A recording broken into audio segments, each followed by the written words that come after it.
I don't trust this motherfucker.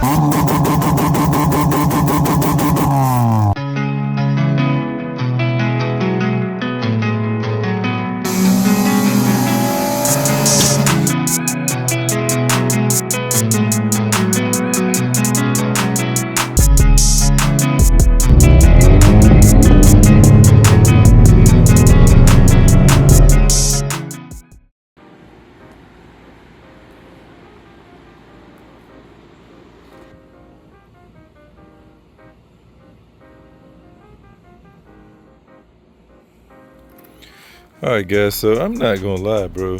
I got plenty of stuff that I could mess around with, and right now guys, I'm kind of at a standstill, honestly, with everything. I'm not too sure right now as far as what big project I would like to try to tackle next. But yeah, I gotta try to put me a list together as to what needs to go under the knife next. But we got Big Rambo sitting here, still clean for now. Any bird doo-doo? No bird doo-doo yet. That's kind of weird. So guys, I need to go through the Civic and kind of give it a dyno check over before Friday. If you caught on in the last video, then you would have saw that I did mention we are going to be taking the Civic to get it re-dynoed. Now, it doesn't need a complete remapping. It's pretty much like 99% there, but the boost cut needs to definitely be turned up. And the only thing I can think of that's different from this car versus the CV7 is the fact that this has a up pipe out the hood and the CV7 has a full exhaust. So maybe the full exhaust is helping keep that creep from happening. I mean, that's something, bro. Hopefully we can figure that out. I do definitely think lifting the cut another half a pound should fix it. One thing I want to try to do today is I'm gonna pull this wastegate off, inspect it, and try to look and see maybe if we got a tear in the diaphragm, or maybe if the actual thing that slides up and down, like the little plunger, maybe that's got some corrosion on it, because this is a wastegate that I had in the shop for probably a year or two before I used it. So the elements out here suck. It's either freezing or it's freaking hot as crap, so I'm pretty sure condensation could build up. And that was my issue with the other one that was on my CV7. When that one got stuck, I'm gonna go ahead and get the hood popped open. We're gonna take a look at that wastegate, see if there's any issues that we can visually see.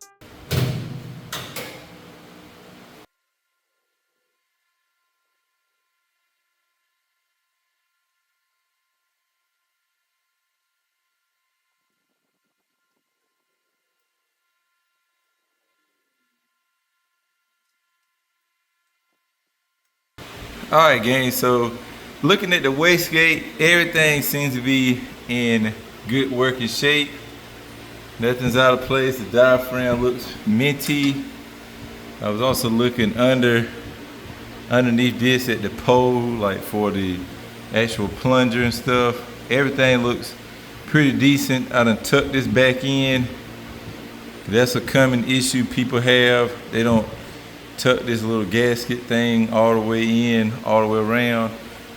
Everything looks decent. The only thing that I did notice was one or two of the Allen bolts that hold this thing shut was a little bit loose. So maybe that was kind of causing some issue, maybe not, I don't know. But what I am gonna try is this spring was in it.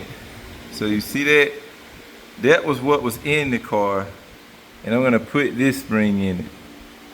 This spring is ever so slightly longer. So I'm guessing that's gonna make it have more. You see the difference? It's ever so slightly longer. So I'm guessing that's gonna give it more pressure. because it feels like it's a little harder to push, but then this might be this way because it's been in the car. This is definitely softer. So yeah, I'm gonna guess that this is a 7-pound, which is what comes in it if you don't open it. And I'm guessing this would be a 10-pound.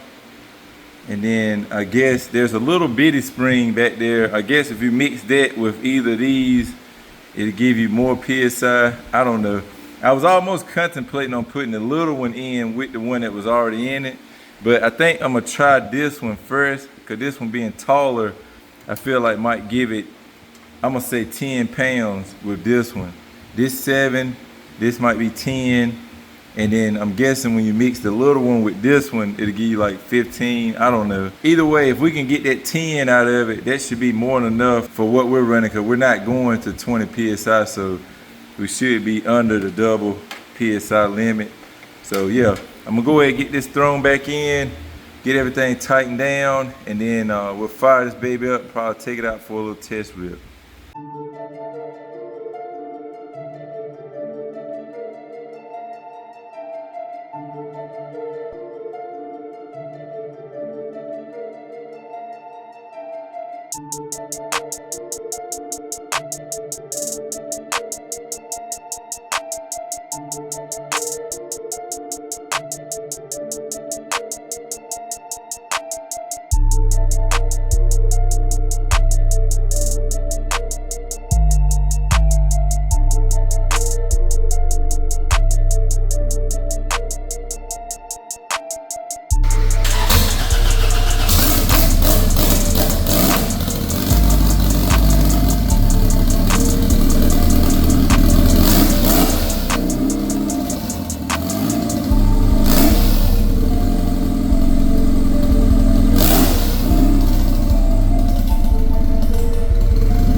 So we're back in the shop, guys. The spring is definitely not the move, bro. Like now, this thing is trying to make all the boosts every time.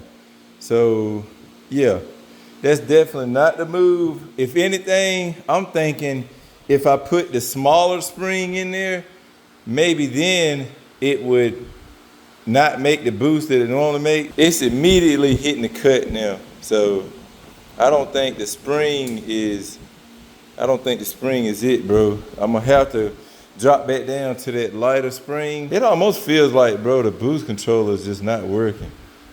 Like the more I see this, bro, it just feels like, well, it's gotta be working though, because we're making 15, 16 pounds with what is believed to be a 7-pound spring. Like this is supposed to be 10 pounds worth of spring.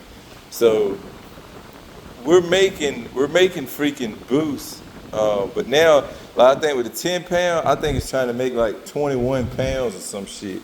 Like it instantly kicks right over to the boost cut. Now I'm gonna let this thing cool the heck off, revert back to the other spring, and then try it again like that and see if it goes back to the way it was. If so, then we're just gonna leave that spring in, and then I'm just gonna wait and we'll get this thing actually dynoed and see what comes of it after that, because right now, bro, like I don't get it, bro. It's just trying to make all the damn boosts.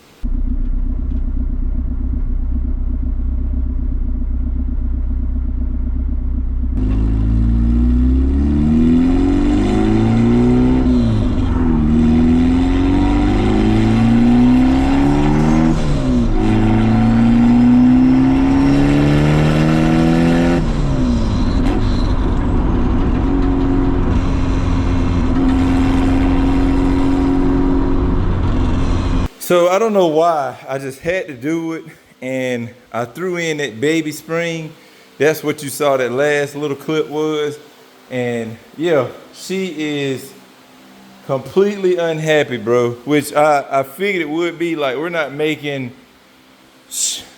making 3 pounds, and this car is set up to run 17, 18, so you know the fucking fuel went just completely rich. But yeah, I think that we're just gonna have to keep that spring in it that was in it, and we're just gonna have to play with it, man. I truly believe bumping my cut up is gonna fix my problem, but again, I don't know, man, because when we tuned this thing, the last time y'all saw us tune it, it went by so fast, bro. I couldn't even grasp what was going on. Like, that's how fast this car got tuned. And I mean, it's cool, but I really want to know what's going on. Like, I get it, right? Boost creep, I get it. Log manifold, I understand. They suck. Get a quality manifold. I get that shit, bro. But creep is okay as long as it's to an extent. I'm not pushing this motor to 380, 400 horsepower. We're not there. So it's fine as long as we map it out, as long as we got the fuel there. It's fine if this thing creeps just a little bit, as long as it doesn't hit cut before we hit the red line. It's fine. Like, this is how my turbo CB7 is set up. And for some reason, it's like I'm having the most trouble trying to get this car set up that way. And it's really freaking aggravating, bro. Like, I get it, bro. Log manifold, I understand. It's gonna creep. I get that. But I don't have a graph. I don't have nothing. I don't know what PSI the motor set at. I don't know none of that. I don't remember any of that shit, bro. Like, it happens so fast that I don't know what's what. I don't know if it's tuned to 17 pounds and we're creeping to 19. I don't know if it's tuned to 8. I don't know where we at. I barely know that I made 320 torque. I barely know that.